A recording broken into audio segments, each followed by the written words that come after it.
तो दोस्तों आज हम फिर से आपके लिए लेकर आए हैं देश दुनिया की सभी ताजा बड़ी खबरें। फटाफट एक एक कर विस्तार से आपको बताएंगे, तो वीडियो को अंत तक जरूर देखें। दोस्तों वीडियो बनाने में हमें काफी मेहनत लगी है, तो हमारी वीडियो को लाइक जरूर कर दें। दोस्तों पहली बड़ी खबर में आपको बताएंगे जो बिग ब्रेकिंग न्यूज सामने निकल कर आ रही है कि इलाहाबाद हाई कोर्ट से योगी सरकार को तगड़ा झटका। इलाहाबाद हाई कोर्ट ने डॉक्टर कफील खान को तुरंत रिहा करने का दिया आदेश। योगी सरकार के मंसूबों पर फिरा पानी। इस बीच अगली बड़ी खबर में आपको बताएंगे कि जेल में बंद मुसलमानों की संख्या को लेकर असदुद्दीन ओवैसी ने मोदी पर बोला जोरदार हमला। कहा मुसलमानों के साथ मोदी सरकार के आने के बाद किया जा रहा है अन्याय और इसके सबूत हैं जेल में मुसलमानों की संख्या।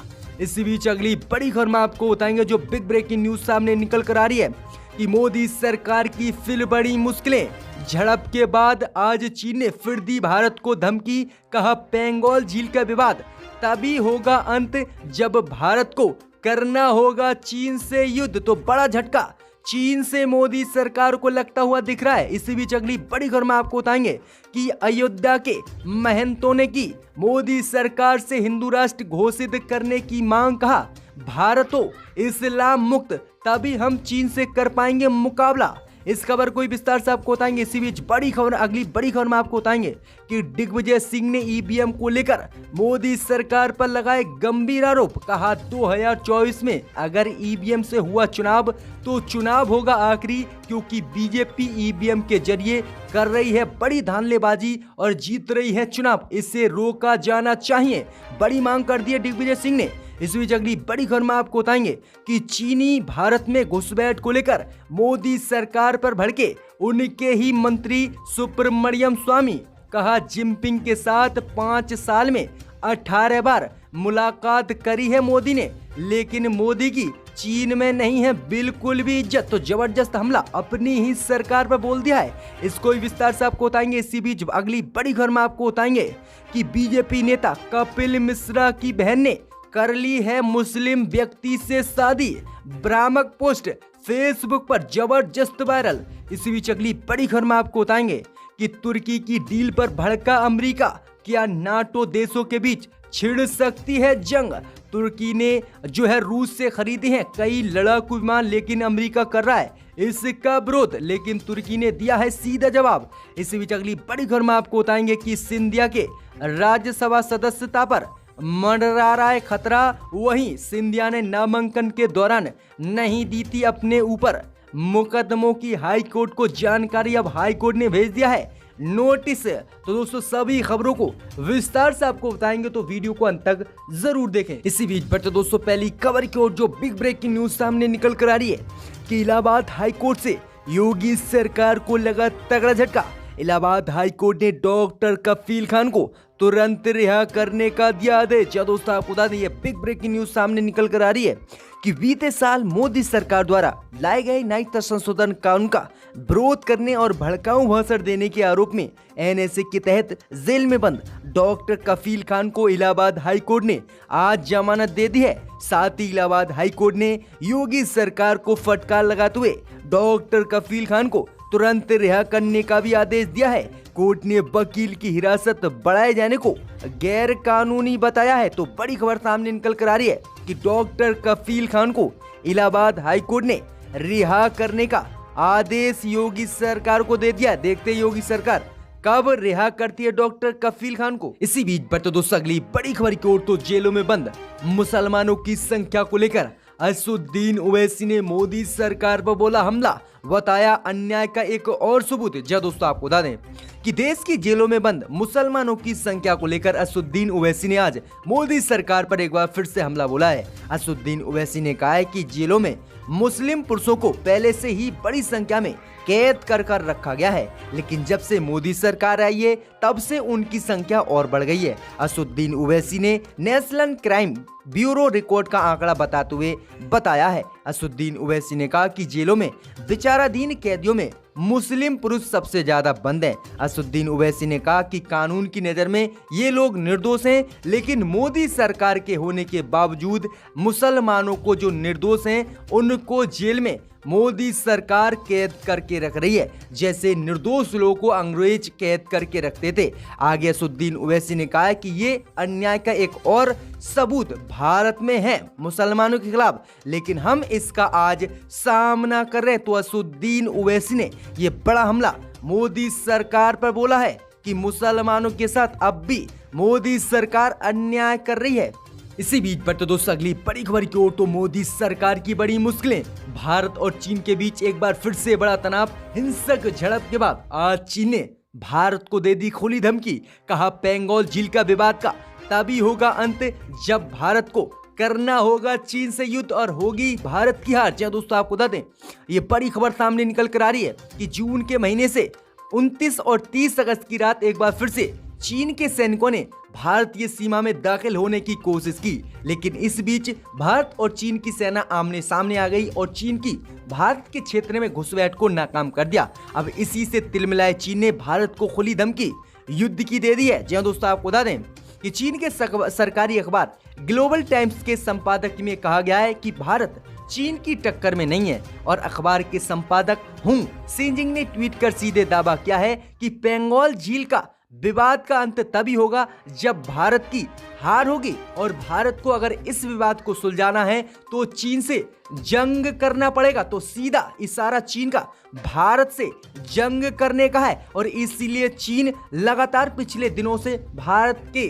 खिलाफ LAC पर जो है मिसाइलें और अन्य सिस्टम को तैनात कर रहा था, लेकिन मोदी सरकार सिर्फ विपक्ष को दबाने में देश में बैठी थी और उसे अपनी जीत के बाद कुछ दिखाई नहीं देता। तो ये बड़ी खबर है कि चीन ने एक बार फिर से युद्ध की तरफ इशारा कर दिया। इसी बीच बढ़ते दोस्तों अगली बड़ी खबर की ओर, तो अयोध्या में संतों ने किया अनशन, मोदी सरकार से हिंदू राष्ट्र बनाने की कर दी है मांग। जो दोस्तों आपको बता दें कि अयोध्या में बाबरी मस्जिद और राम जन्मभूमि का मामला अभी हाल ही में खत्म हुआ है, लेकिन अब अयोध्या में एक और विवाद ने जन्म ले लिया है। जहां दोस्तों आपको बता दें कि अयोध्या के साधु संतों ने जो है भारत को इस्लाम मुक्त करने का नारा देते हुए भारत को हिंदू राष्ट्र घोषित करने की मोदी और योगी सरकार से मांग की है। जहां दोस्तों आपको बता दें कि अयोध्या के संत परमहंस दास ने जो है अनशन पर बैठते हुए कहा है कि राष्ट्र की एकता अखंडता तभी बनी रहेगी जब हिंदुस्तान हिंदू राष्ट्र घोषित होगा।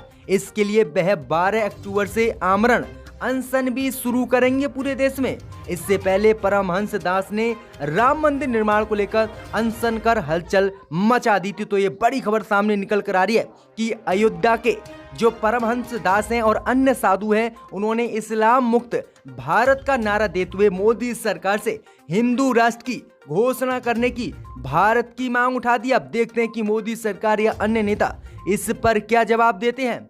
इसी बीच बढ़ते हैं अगली खबर की ओर, तो दिग्विजय सिंह ने फिर उठाया EVM का मुद्दा। कहा 2024 में हुए EVM से चुनाव तो चुनाव होंगे आखिरी, क्योंकि बीजेपी EVM से कर रही है बड़ी धांधलेबाजी। जब दोस्तों आपको बता दें कि कांग्रेस के वरिष्ठ नेता दिग्विजय सिंह ने एक बार फिर से EVM का मुद्दा उठाया है। दिग्विजय सिंह ने एक वीडियो साझा करते हुए अपने ट्विटर अकाउंट पर भारतीय राजनीति को लेकर चिंता जाहिर की है। उन्होंने लिखा है कि EVM भारतीय लोकतंत्र को तबाह कर रहा है।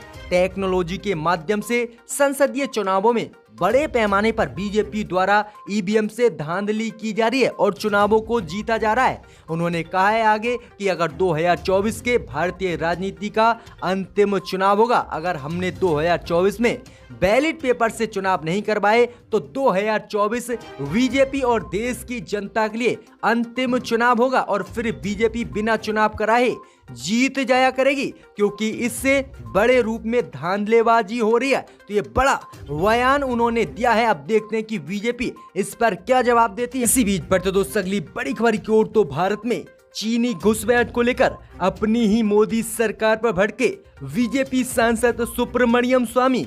कहा जिनपिंग के साथ मोदी ने की 18 बार मुलाकात, लेकिन मोदी की नहीं, चीन में बिल्कुल इज्जत। जहाँ दोस्तों आपको बता दें कि भारत और चीन के बीच पूर्वी लद्दाख में एक बार फिर से ताजा झड़प होने की खबर कल सामने आई थी, जिसके बाद अब मोदी सरकार पर विपक्ष तथा उनके ही नेता सवाल उठाने लगे हैं। वहीं आपको बता दें कि अब बीजेपी नेता सुब्रमण्यम स्वामी ने चीन की घुसपैठ को लेकर अपनी ही सरकार पर सवाल किए हैं। जी दोस्तों, आपको बता दें कि भाजपा नेता सुब्रमण्यम स्वामी ने ट्वीट कर लिखा कि चीन ने भारत के लिए फैसला कर लिया है कि वह बिना युद्ध के भारत से पीछे नहीं हटेगा। वहीं आगे उन्होंने कहा कि दुख है कि सरकार को इसका बिल्कुल एहसास नहीं है और सरकार देश की जनता से फिर भी झूठ बोल रही है। आगे सुब्रमण्यम स्वामी ने कहा कि हमें चीन को लेकर फैसला करना चाहिए, कठोर बनना चाहिए। वहीं आगे उन्होंने कहा कि मोदी 5 साल में शी जिनपिंग के साथ 18 बार बैठी और उनसे 18 बार मुलाकात की और 18 बार उनके साथ चाय पी, लेकिन आज कोई भी चीनी भारतीय नेताओं की कद्र नहीं करता है। यहाँ तक कि प्रधानमंत्री मोदी की तक कद्र नहीं करता है और प्रधानमंत्री मोदी की भी चीन में कोई इज्जत नहीं करता है। तो ये बड़ा हमला अपनी ही सरकार पर चीन मुद्दे को लेकर सुब्रमण्यम स्वामी ने बोला है। इसी बीच बढ़ते हैं अगली खबर की ओर। तो बीजेपी नेता कपिल मिश्रा की बहन ने की मुस्लिम व्यक्ति से शादी, भ्रामक पोस्ट फेसबुक पर जबरदस्त वायरल। जब दोस्तों आपको बता दें कि फरवरी में उत्तर पूर्वी दिल्ली में भड़की सांप्रदायिक हिंसा को लेकर बीजेपी नेता कपिल मिश्रा कई लोगों के निशाने पर आए थे और कई लोगों ने कपिल मिश्रा पर आरोप लगाया था कि उनके भड़काऊ भाषण देने के बाद ही दिल्ली में हिंसा फैली। अब कपिल मिश्रा और उनकी बहन को लेकर फेसबुक और सोशल मीडिया पर एक पोस्ट वायरल है। पोस्ट में एक तस्वीर के जरिए दावा किया जा रहा है कि कपिल मिश्रा की बहन ने शहजाद अली नाम के मुस्लिम व्यक्ति से शादी कर ली है। तस्वीर में एक लड़का और लड़की को भी शादी के कपड़ों में देखा जा सकता है, लेकिन हम आपको इसकी सच्चाई बताएं, ये पोस्ट बिल्कुल फेक है। जिस शादी की तस्वीर शेयर की जा रही है वो तस्वीर 2016 में कर्नाटक की एक शादी की है और इस तस्वीर में दिख रहे लड़की लड़के का नाम है असिता और शकील, लेकिन जो तस्वीर इस पोस्ट के द्वारा वायरल की जा रही है वो गलत है और इसी पोस्ट में लिखा जा रहा है कि दिल्ली में हिंदू मुसलमान के बीच दंगे कराने वाले कपिल मिश्रा की बहन ने शहजाद अली से शादी कर ली है, जो बिल्कुल गलत है और ये झूठी पोस्ट वायरल की जा रही है। इसी बीच बढ़ते दोस्तों अगली बड़ी खबर की ओर। तो जल्दी बड़े पैमाने पर देश की संपत्ति को बेचने की तैयारी में मोदी सरकार, जल्द देगी नए संकेत। वहीं मोदी सरकार के मंत्री ने कहा कि सरकार को ना एयरपोर्ट चलाने चाहिए और ना एयरलाइंस। जी दोस्तों आपको बता दें कि हवाई अड्डों को बेचने को लेकर चल रही बहस के बीच केंद्र की मोदी सरकार ने संकेत दिए हैं कि आने वाले समय में जो भी सरकारी संपत्ति देश में बची हुई है उन्हें बहुत जल्दी बेच दिया जाएगा। केंद्रीय नागरिक उड्डयन मंत्री हरदीप सिंह पुरी ने भी रविवार को एक बड़ा बयान दिया है। उन्होंने कहा कि सरकार को एयरपोर्ट और एयरलाइंस भारत में नहीं चलानी चाहिए और इनको बेच देना चाहिए। इसके साथ ही उन्होंने सरकारी विमान कंपनी एयर इंडिया के इसी साल बेचने की भी उम्मीद जताई है। पुरी की ये टिप्पणी ऐसे समय में आई है जब केरल सरकार ने तिरुवनंतपुरम हवाई अड्डे का बेचने का मोदी सरकार का विरोध किया है। तो अब खबर सामने निकल कर आ रही कि मोदी सरकार जल्दी देश की जितनी सरकारी संपत्ति रह गई है उन्हें बेचेगी। इसी बीच बढ़ते दोस्तों अगली बड़ी खबर की ओर। तो तुर्की की डील पर भड़का अमेरिका, नाटो के बीच छिड़ सकती है चीन के बाद जंग। जी दोस्तों आपको बता दें कि कोरोना महामारी के बीच लगभग सारे ही देश खुद को सैन्य मोर्चों पर मजबूत करने में जुट गए हैं। हाल ही में तुर्की ने भी एक हथियार की बड़ी डील के बाद रूस से एक और डील की बात की है। असल में अमेरिका की लगातार आपत्ति के बाद तुर्की ने रूस से S-400 मिसाइल सिस्टम खरीदने का फैसला किया। इसकी आपूर्ति के बाद अब वो सुकोई Su-57 लड़ाकू विमानों की खरीद करना चाहता है, लेकिन तुर्की के इस कदम को अमेरिका ने विरोध किया है और अमेरिका ने सीधी चेतावनी दी है कि वह तुर्की पर प्रतिबंध लगाएगा। लेकिन आपको बता दें तुर्की ने इसको नजरअंदाज करते हुए अपनी बहस जारी रखी है। तो ऐसा लगता है कि नाटो के 29 देशों के बीच जंग छिड़ सकती है। इसी बीच बढ़ते दोस्तों अगली बड़ी खबर की ओर। तो मध्य प्रदेश में सिंधिया को लग सकता है तगड़ा झटका। हाई कोर्ट ने भेजा नोटिस, राज्यसभा सदस्यता हो सकती है खारिज। दोस्तों आपको बता दें कि राज्यसभा सांसद व पूर्व केंद्रीय मंत्री ज्योतिरादित्य सिंधिया मुश्किलों से घिरते नजर आ रहे हैं। ग्वालियर हाई कोर्ट ने उनके खिलाफ पूर्व मंत्री गोविंद सिंह राजपूत द्वारा दायर याचिका स्वीकार कर ली है। उसमें उनके राज्यसभा चुनाव को चैलेंज किया गया है। पूर्व मंत्री गोविंद सिंह ने अपनी याचिका में कहा है कि नामांकन भरते समय सिंधिया ने अपने ऊपर दर्ज मामलों की जानकारी छुपाई थी। दरअसल पूर्व मंत्री और कांग्रेस विधायक गोविंद सिंह ने हाईकोर्ट में सांसद सिंधिया के खिलाफ याचिका दाखिल की है और कहा है कि इनके खिलाफ कई मामले दर्ज हैं, लेकिन इसकी चुनाव आयोग को ज्योतिरादित्य सिंधिया ने जानकारी नहीं दी थी, जिसके बाद इनका निर्वाचन रद्द हो सकता है, यानी राज्यसभा रद्द हो सकती है इनकी सीट। तो ये काफी बड़ा झटका लग सकता है सिंधिया को। वापस लिया जाए, इनको दोबारा